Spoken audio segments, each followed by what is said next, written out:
सक्ती असू नये, पण हिंदी भाषेकडे दुर्लक्ष करणे तसे हिताचं नाही. विद्यार्थ्याच्या सक्ती असू नये.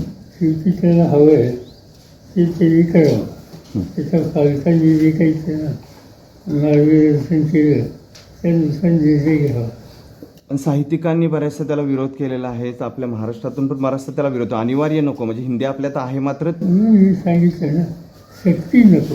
बाकी मी येत असेल, शिकत असेल तर नाही म्हणण्याचं कारण नाही. आणि ही गोष्ट दुर्लक्ष करून चालणार नाही. ही सगळं हिंदुस्थानची जी लोकसंख्या आहे त्याचे जवळपास 55 ते 60% लोक हिंदी बोलतात. त्यामुळे सुसंवाद ठेवण्याच्यासाठी या भाषेकडे दुर्लक्ष करणं योग्य नाही. पण त्याबरोबर सक्ती करणे हे योग्य.